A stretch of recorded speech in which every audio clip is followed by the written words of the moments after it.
Nós vamos começar agora uma série de videoaulas para tratar do assunto de estequiometria e cálculos químicos. Então, essas videoaulas eu vou lançar inclusive antes das aulas do mesmo assunto em classe. Ou seja, antes de vocês terem as aulas na sala de aula, vocês já vão ter os vídeos no YouTube, né? Então nós vamos começar aqui com reações químicas. Aqui nós temos a ilustração à esquerda de um pouquinho de iodo. Esse sólido aqui, lilás, é o iodo, e à direita, esse pozinho aqui, é o zinco.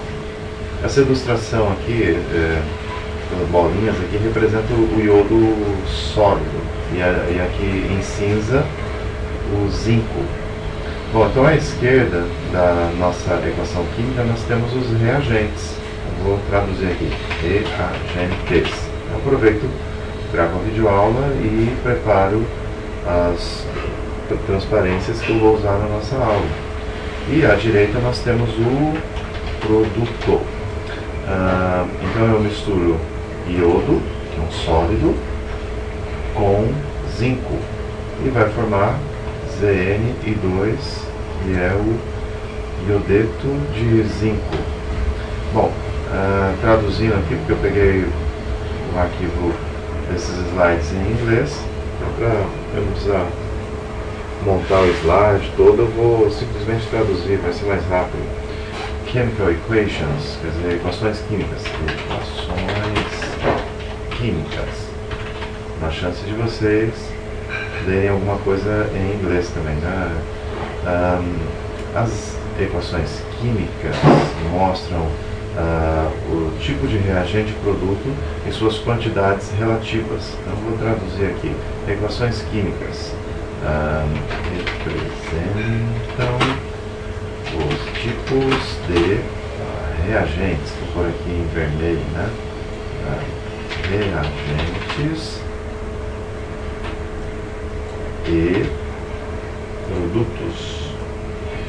Aqui, produtos e suas quantidades relativas em uma reação química. Bom, o exemplo que ele dá aqui é da reação do alumínio com o oxigênio para formar o óxido de alumínio. O alumínio metálico,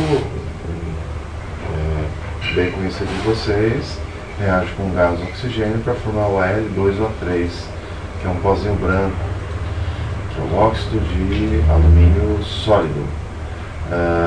Os números à frente das fórmulas são chamados coeficientes estequiométricos, então eu vou traduzir aqui. Os números em frente às fórmulas são os, traduzindo aqui, estequiométricos e coeficientes. Coeficientes estequiométricos. Coeficientes estequiométricos. Bom, mais aqui ficou um pouquinho apertado, né? Deixa eu ver se eu melhoro essa transparência. Então, a videoaula aqui fica meio amadora, mas porque na verdade eu estou aproveitando esse tempo para gravar a videoaula e ao mesmo tempo preparar minhas transparências para as aulas. Bom, as letras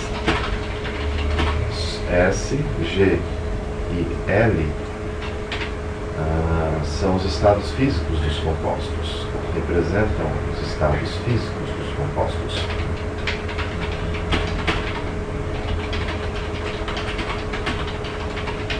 Bom, na verdade, para a gente escrever uma equação química, a gente tem que colocar os estados físicos em sobrescrito. Então, vou ter fonte, subscript, né? E aqui também, ó, fica menorzinho e mais abaixo. Fonte, subscrito, e aqui também.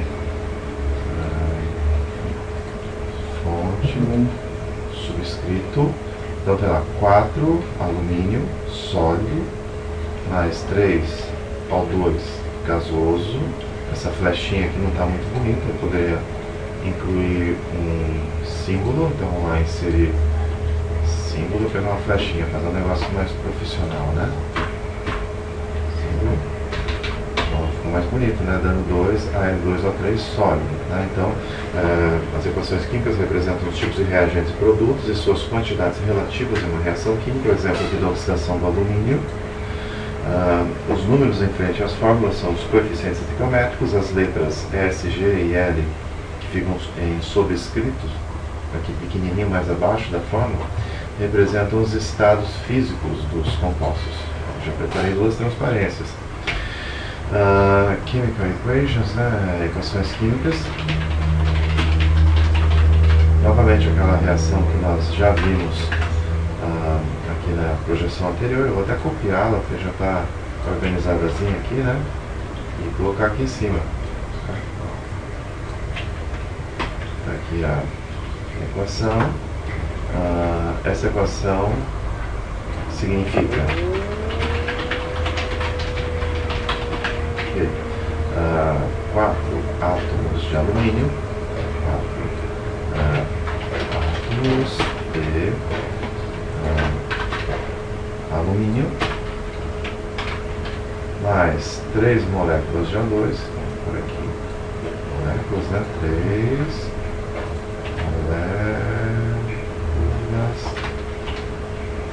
moléculas de A2 fornecem ou resultam em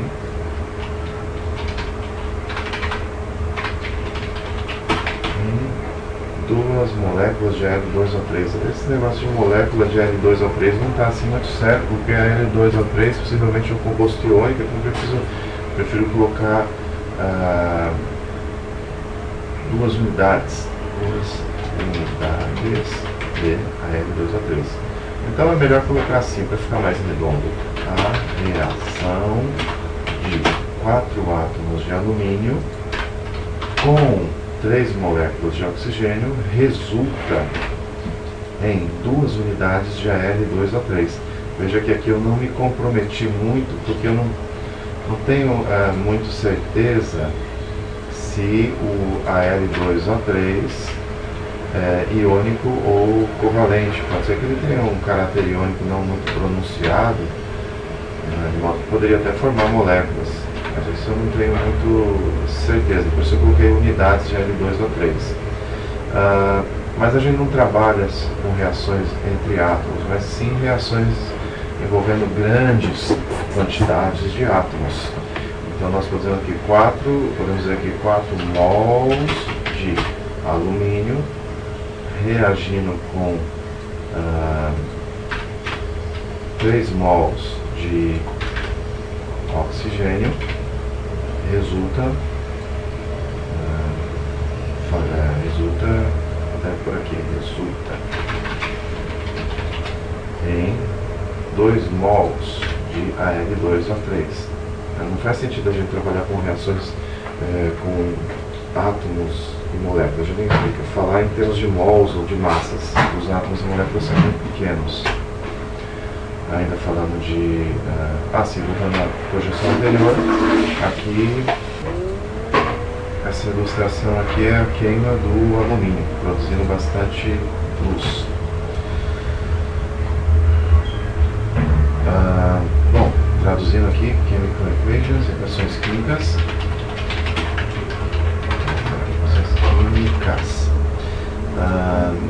Vamos ver como é que nós vamos traduzir isso aqui, né? Isso aqui está ficando bem amador porque eu estou preparando minhas transparências para as aulas que vocês vão ter. Because the same atoms are present in a reaction at the beginning and at the end, the amount of matter in a system does not change. Então vamos mudar um pouquinho aqui, como a quantidade de átomos em uma reação química não varia. Opa, esqueci até do que estava escrito. Vamos voltar aqui. Como está amador o negócio aqui, né? Because the same atoms are present in a reaction at the beginning and at the end, the amount of matter in a system does not change. Então, vamos lá.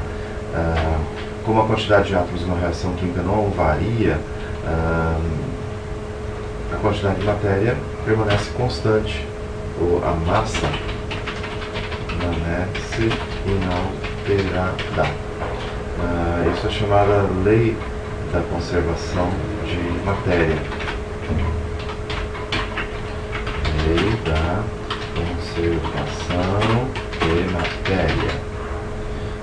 O que eu quero dizer com isso é o seguinte, olha, você começa com um número X de átomos no início da reação e ao final da reação você vai ter o mesmo número de átomos se você estiver conduzindo a reação num sistema fechado.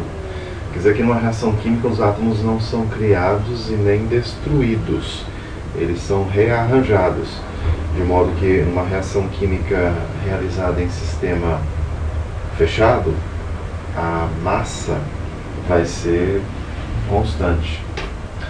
Bom, ainda falando de equações químicas, chemical equations, equações químicas. Because of the principle of the conservation of matter, an equation must be balanced. It must have the same number of atoms of the same kind on both sides.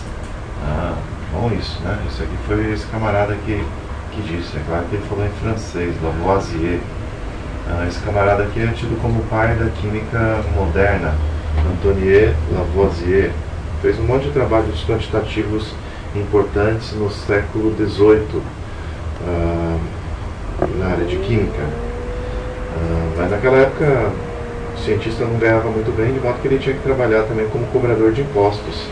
E isso custou a sua cabeça por ocasião da Revolução Francesa. Então esse camarada acabou perdendo a cabeça literalmente na Revolução Francesa. Bom, isso, né? Ainda bem que nós não estamos nessa época, né? Senão eu poderia perder minha cabeça. Bom, então vamos traduzir isso aqui. Devido ao princípio da conservação de matéria, conservação de matéria para ter ficado em vermelho. Uma equação química deve ser balanceada, ou toda equação química deve ser balanceada.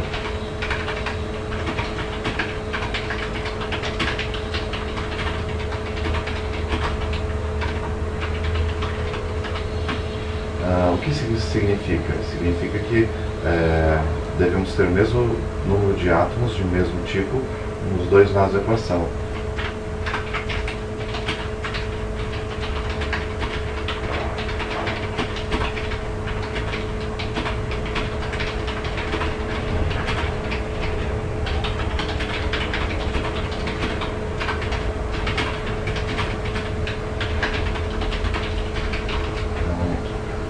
Melhoradinha aqui, né, para vocês verem que eu escrevi aqui, tudo sem formatação nem nada, né, tem que melhorar um pouquinho, né, vamos ver aqui se melhora, talvez, né.